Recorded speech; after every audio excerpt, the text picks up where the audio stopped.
नमस्कार। यंत्र क्या होता है? आपने देखा होगा बाजार में काफ़ी तरह के यंत्र मिलते हैं, जैसे राहु यंत्र, बुध यंत्र, सूर्य यंत्र, चंद्रमा यंत्र। इस चंद्र यंत्र के अंदर आपने देखा कई प्रकार की ना उसमें नंबर्स से लिखी होती है, आकृतियाँ बनी होती है, चिन्ह बने होती हैं। उसको आप चाहो तो खुद भी घर में बना सकते हो, लेकिन आपको इसका तरीका नहीं पता। तो आज हम यंत्र के बारे में बात करेंगे कि यंत्र को आप खुद अपने हाथों से बनाकर उस यंत्र को उसकी सिद्धि करके आपके जीवन में आने वाली कितनी भी कठिनाइयाँ हो, उसका आप सामना कर सकते हो और उसकी प्रॉब्लम का समाधान भी ढूँढ सकते हो। क्योंकि यंत्र एक ऐसा विज्ञान है, जिसको आप आज़मा कर अपने जीवन की जितने भी आपके ग्रह हैं, जो आपके अनुकूल नहीं है, जैसे सपोज़ आपके यहाँ राहु दशा चल रही है आपके ऊपर।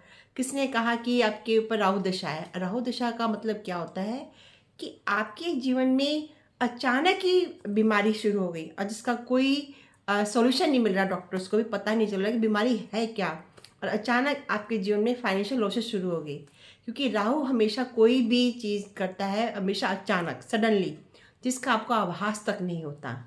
तो ज्योतिष लोग कहते हैं कि आप राहु यंत्र शिव भगवान पे चढ़ा दो तो आपकी राहु दशा खत्म हो जाएगी।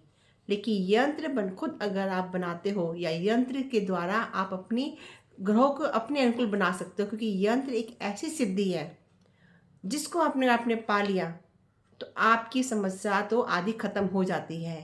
लेकिन यंत्र बनाते समय यदि उसको प्रोसेस, जिस तरीका जो यंत्र बनाने का होता है, यदि आपने उस तरह से नहीं बनाया तो वो उसका प्रभाव अनुकूल नहीं होता और उसका साइड इफ़ेक्ट भी होता है।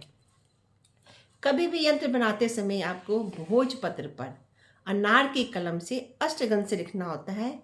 आपने देखा काफ़ी तरह के यंत्र होते हैं बाजार में, आपको मिलता है महालक्ष्मी यंत्र, महामृत्युंजय यंत्र, राहु यंत्र, लेकिन नवग्रह यंत्र। लेकिन बाजार से खरीद के लाने के बाद जब आप भगवान पे चढ़ाते हो तो लेकिन उसका इफेक्ट नहीं आता। क्यों नहीं आता? क्योंकि यंत्र के साथ मंत्रों का उच्चारण करोगे तो वो बहुत का 100% आपकी जीवन की, आपकी जो परेशानी है, आपने जो सोच कर लाए हो कि ये यंत्र अगर मैंने शिव भगवान पे चढ़ा दिया या मंदिर में रख दिया तो मेरी समस्या का समाधान हो सकता है। सिर्फ ये सोच कर आप करते हो, लेकिन उसके साथ उसको सिद्ध भी तो करना पड़ता है। बाजार में तो हज़ार तरह के यंत्र हैं, क्या आप हर यंत्र को सिद्ध कर सकते हो? नहीं। तो यंत्र सिद्ध करने के लिए थोड़ी सी आपको तपस्या तो करनी पड़ती है। अगर यंत्र और मंत्र को सिद्ध कर लिया तो आप कभी भी कोई भी परेशानी हो उसको, जैसे कि फॉर हेल्थ इश्यू हो गए, हेल्थ में क्या आते हैं, जैसे शुगर हो गई, आपका माइग्रेन पेन हो गया, सिर दर्द हो गया, हर्निया हो गई, पीड़ा हरण, कितनी भी तरह की बीमारियां होती हैं, उन सब का भी आप यंत्र बनाकर अपनी समस्या का समाधान कर सकते हो। यंत्र कई तरह के होते हैं, जैसे कि हेल्थ के लिए यंत्र हो गया, ग्रहों की दशा के अनुकूल यंत्र हो गया, और जैसे कि आपकी रिलेशनशिप के लिए यंत्र हो गया, बच्चा नहीं हो रहा उसके लिए भी यंत्र है। ब्लैक मैजिक, सबसे बड़ी बात है ब्लैक मैजिक, नेगेटिव एनर्जी, उसको दूर करने के लिए आपको यंत्र बनाते हो तो वो यंत्र को हमेशा बनाने के बाद उसकी बत्ती बनाकर, और उसको बत्ती बनाकर उसको जलाया जाता है। 3 तरह के यंत्र बनते हैं। एक तो बनता है नेगेटिव एनर्जी के लिए, जो नेगेटिव एनर्जी का यंत्र बनता है उसको जलाया जाता है। और जो टाइम बॉन्ड यंत्र, जिसमें एक टाइम होता है कि 21 दिन, 11 दिन या 40 दिन तक आप इस यंत्र को अपने पास रखोगे और उसके बाद आप इसको यूज़ नहीं कर सकते और उसको आप मिट्टी में दबा दो। मिट्टी में दबाने वाले यंत्र होते हैं टाइम बॉन्ड यंत्र। और एक यंत्र ऐसा होता है जिसे आप डिस्प्ले भी कर सकते हो अपने घर में, अपने घर की खुशियों के लिए, हैप्पीनेस के लिए। वो यंत्र आप कहीं भी, चाहे वो ड्राइंग रूम हो, चाहे वो बेडरूम हो, चाहे वो घर के अंदर, किचन में, घर के बाहर, कहीं भी लगा सकते हो। जो आपकी हेल्थ इश्यू का यंत्र है उसको आपको हमेशा पानी में बहा देना है, टाइम के बाद उसको अपने पास नहीं रखते। ये यंत्र बनाते समय भी आपको इंटेंशन के साथ बनाना होता है कि अगर हम ये यंत्र बनाएंगे तो हमारे जीवन में जो समस्या चल रही है, यानी कि आपके सिर में अगर माइग्रेन पेन है और वो ठीक नहीं हो रहा, तो यंत्र बनाते समय ये महसूस करना कि आपकी जो माइग्रेन पेन होता है वो ठीक हो रहा है। यंत्र बनाने के लिए कुछ टाइम होता है जहाँ पे आप बना सकते हो, किस समय बनाना चाहिए ये यंत्र सीखने के बाद होता है।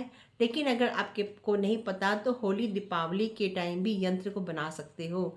लेकिन यंत्र बनाते समय यदि आप मंत्र का उच्चारण करो जिस भगवान को आप मानते हो, जैसे ओम नमः शिवाय, ओम नमो भगवते वासुदेवाय, जिस इष्ट देव को आप मानते हो, जिस भगवान को आप मानते हो, उस भगवान के मंत्र का उच्चारण करोगे तो वो यंत्र और मंत्र मिलकर आपके जीवन में आई हुई negative energy, negative vibe, negative परेशानी उसको ख़त्म कर देते हैं और पॉजिटिव एनर्जी आपके घर में आ जाती है, आपके मन में आ जाती है। आपको मेंटली स्ट्रेस भी ख़त्म हो जाता है यंत्र बनाते समय। एक अलौकिक आनंद की अनुभूति होती है। यंत्र में एक ऐसी शक्ति है, कहते हैं ना, यंत्र तंत्र मंत्र, लोग तंत्र करते हैं, तंत्र क्रियाएं करते हैं कि फटाफट हमें कोई परेशानी हो तो उसका हल मिल जाए। लेकिन यंत्र के साथ मंत्र का उच्चारण करो, तंत्र को छोड़ दो। यंत्र और मंत्र मिलकर आपके जीवन की, आपकी लाइफ में जो प्रॉब्लम है, आपकी लाइफ में जो स्ट्रेस है, आपकी लाइफ में जो डिप्रेशन है, आपकी लाइफ में जो झगड़े चल रहे हैं, उन सब का सॉल्यूशन आपके यंत्रों में छिपा हुआ है। इसलिए यंत्र सीखो और खुद बनाओ, क्योंकि हर तरह के यंत्र कभी भी बाज़ार में अवेलेबल नहीं होते। अगर अपने हाथ से बनाओगे, आपकी इंट्यूशन, आपकी इंटेंशन जो प्योर होती है वो आपके गॉड से कनेक्ट करती है आपको, और उसमें आपके गॉड की वाइब्रेशन उसके अंदर आती है। बाज़ार से लाकर यंत्रों में वो शक्ति नहीं होती जो आप खुद बनाओगे। इसलिए आप चाहो तो यंत्र सीख कर, यंत्रा सिद्धि सीख कर, मंत्रों की सिद्धि सीख कर आप अपना भी भला कर सकते हो और समाज की भला कर सकते हो। ये तो आपकी चॉइस है। धन्यवाद।